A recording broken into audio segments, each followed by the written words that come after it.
I look at that audience and I'm just like, go to Pornhub. My sex machine doesn't touch me. About 21 or something. Let's not put that in, gonna. God damn it! I had like 78 cents in my bank account and I asked mum for $20 to buy George.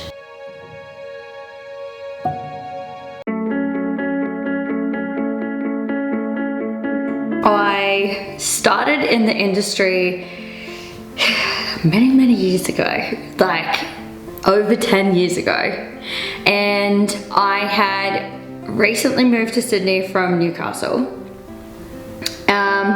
I was doing dance and fitness full-time. I was trying to pay my rent, pay my car off. I was 22 at the time. Oh my god, I'm 33. So 11 years. What a realization. Shit.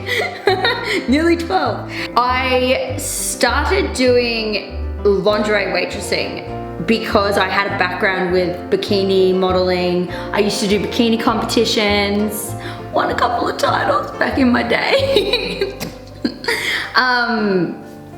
And I thought, what the hell, like, bikini competitions cost me money. I might as well be in a bikini or in lingerie making money. And for me at the time, it was less hours to work and more money. I had 5 part-time jobs in doing dance and fitness full-time, like 5 days a week. Waitressing was probably like my best option at the time. And I did lingerie waitressing for 2 years before I would always say, I would never do topless waitressing. Mind you, at the time I didn't have fake boobs. I had my little itty bitty A-cup boobies. So I was never gonna do topless waitressing. And then it was something at the time when I did start topless waitressing. I did actually start it before I got my boobs done. So that was fine. And then I started doing it a lot more once I got my boobs done, because I feel like people were like, I'm not paying for you to go topless when you don't have boobs.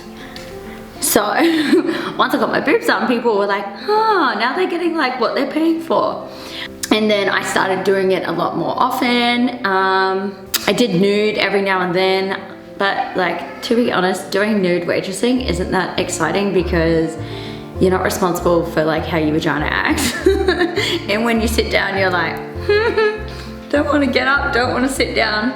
Cause like, imagine if you're walking around naked in a group full of people, you like start sweating, you might get excited, and then you sit down and you're like, It's not just me, everyone's like that, all right? It's not just my vagina. I had a large following and I was trying to, I wasn't really making money off social media, hence why I was still in the industry. At this stage, moving back to Newcastle, deciding I need to stop like the waitressing kind of thing, I had like 78 cents in my bank account and I asked mum for $20 to buy George dog food. George. Because I was like, look, it's one thing if like I don't eat, I can go to mum's and eat, but like I wanted to feed George. That same week I got offered a contract for a year with an app that was starting out. That contract was $5 grand a week, just to post, promote, be on the app, be responding to people, like really push like to be like the face, one of the faces of the app. So I did that for a year, and then ever since then it's just progressively gotten better, but that's because I've chosen to work at it. Like I work massive days that people don't see, and like I feel like social media and people's perceptions is very much like you post a photo and that's all you do all day. But there's like, from the moment I wake up to the moment I go to sleep at like 11, there's just shit that gets done all day.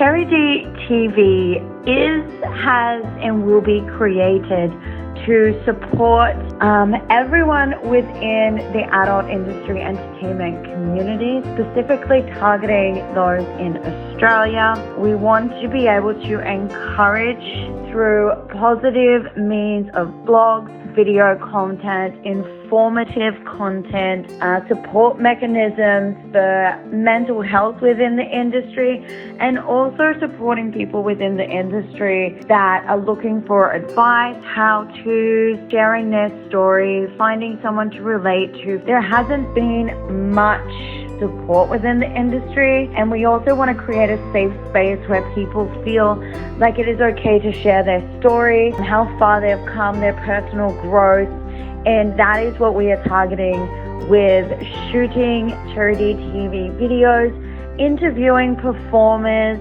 workers within the adult industry, and really getting them to share a personal side of them along with their professional side to really show society that there is more to it than just porn, sex, nudity, that there are real life humans and people with emotions, capable of vulnerability, capable of living a normal life outside of work, that the industry is not dirty. The industry doesn't encompass just drugs, alcohol, sex, negative vibes, that there are people thriving within the industry that are also out there making a positive impact, that there's just more to the adult industry than the negatives that social media depicts. And I really want CherryDTV to be able to portray this to society, because I feel like there needs to be a strong need of education within and about the industry so that people can become more relatable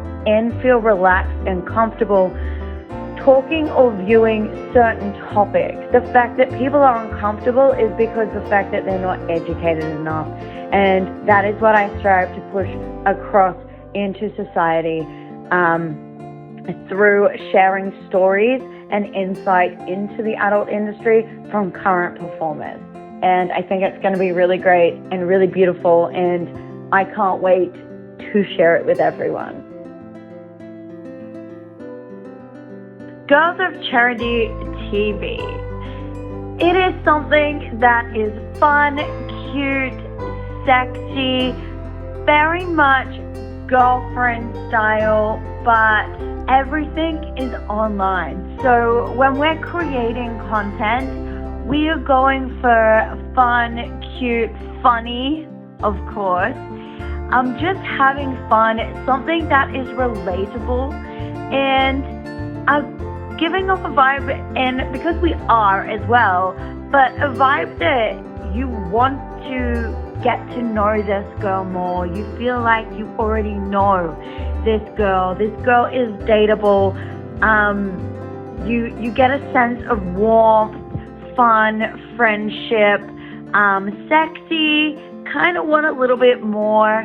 A lot of the girls that are chosen for Girls of CherryDTV are girls that are very attractive in their own sense. They don't look like every other girl that you see on Instagram. These girls encompass cute, fun, friendly, sexy, very girl next door vibe, a girl that you would love to date, a girl with a great personality as well, has a sense of humor, gives a sense of warmth through the screen and off the screen, somebody that you want to watch over a long period of time, not just for like 1 or 2 minutes where you have a little bit of fun with your right hand. Like, you want to see more of this girl and these girls. You want to see how they interact as friends. Yeah, Girls of CherryDTV, very fun, very Aussie, girl next door vibe from all of us, and we want you to come on a journey with us and have fun pretty much.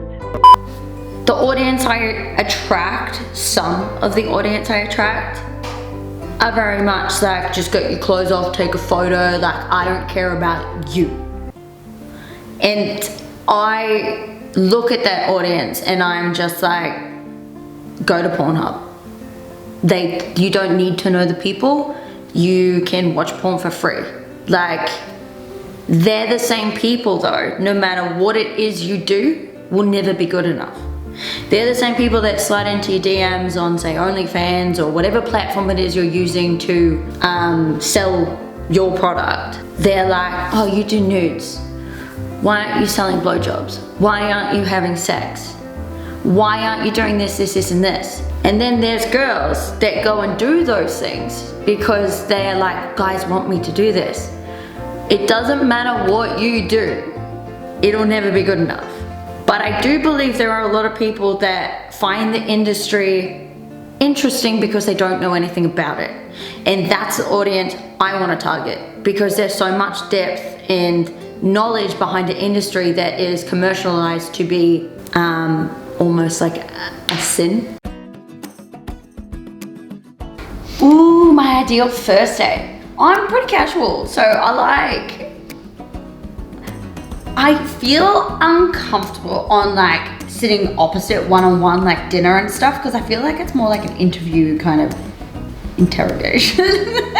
So I like to do like a fun outdoorsy kind of activity. One of my best dates I've had has been on the beach, sunset. He packed like a picnic rug. He picked up Guzman and Gomez because like it's my favorite. Makes me a bit gassy, but it's fine. We had Coronas. He bought a chopping board, some limes. Like, yeah, that was a really good day. You know how people go, your parents go, you need someone tall, dark, and handsome. Well, I do like tall. I'm weirdly attracted to bald guys with like stubble on their face. I love a guy that has stubble. So I think stubble is one. Eyes and smile. I like nice teeth, light smile. Ooh, I'm gonna say light eyes. Funny, intellectual, or not stupid. Shit. I'm gonna go emotionally available, sense of humor, and intellectual, can hold a conversation. Yes. I didn't realize he couldn't get hard on the first date, okay? It was on the third. No, I was joking. I've been on a dating show before. I was one of 5 girls. It was quite interesting. He was very short. I actually thought he was gay. It was an interesting experience. So I kind of want to take what I learned from that to bring into my dating competition and have a positive outcome. And I never kissed him. I never did anything. So what if I find my like soulmate? Oh, you'll be there to witness it all! Yay! Woo! And then we can have some vodka. There was this one time I was sleeping with this guy for like 2 years, like on and off, like a casual like fuck buddy. I thought he was 21 the whole time. Oh. Until after 2 years he told me, it's my 21st. I was like, what the fuck? You are 21 already. He's like, no, I'm not. I'm like,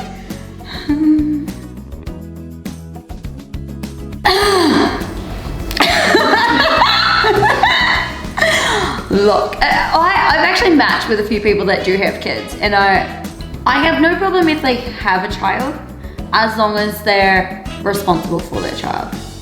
So in that relationship, when I went to visit, he didn't like, he kind of palmed his child off onto me, which was kind of like like if I'm gonna date someone with a child, I want them to acknowledge the child as theirs and not palm it off.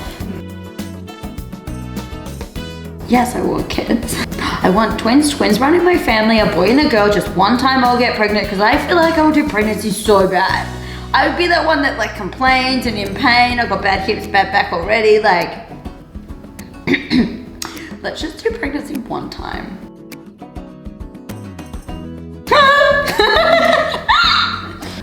To be honest, what I've learned in the past, I made somebody wait 3 months one time to have sex with them. And then we had sex and then they were just like, out skis. Didn't hear from them again. 3 months. And then I've had times where I've slept with someone on the first date and then ended up dating them. So I don't feel like sex is an indication of how long something lasts. If I want to fuck, I'll fuck. Girl got needs too. My sex machine only fulfills so much, okay? It doesn't kiss me. It doesn't touch me. I have to touch it. Like, my sex machine doesn't touch me and make me feel alive. So, social media has introduced me to some amazing people. So, Gigi, I'm not too sure if you follow my social media if you're watching this, but Gigi recently came and stayed with me for a week and a half, and she is from Adelaide. I've never ever met her before in my life. So this is Christmas. Gigi, turn around. What have you got? She trusted me enough, and I trusted her to come to Sydney and be in my home and create content. And Gigi and I talk every day, whether it be via text, phone, Instagram. I have never met this girl, but I've spoken to her for like 3-4 years now on Instagram. And we speak like weekly. Yeah, there's heaps of people I've met just through social media that I've become friends with and have solid relationships with. That's my stomach. To make an impact on like people's days and change their attitude, or if they're having a down day, if I post something fun, they're like, oh, your Instagram really made me smile, made me laugh today, and it's like, cool, like I'm glad I could do something for someone I've never met before that has that positive impact on their day. Didn't think 10 years ago that I would be able to make money or turn social media into like a profitable brand. And now creating content that will hopefully be able to empower and motivate people to make changes or add some sort of stability or comfort or inspire them. So I think creating this content and I guess opening myself up, showing my audience and a new audience sides of me that they have not experienced on social media. I really want to, by me sharing my story, be able to connect with others, to help them share their story, and a space where people can feel comfortable in future if they want to come out to friends or families, talk about these topics, find the support that they do need. This is the beginning of multiple videos that we'll be creating, so I really want it to be a comfortable environment, a supportive environment, a community that is open and people feel safe in and can become a part of. Yay!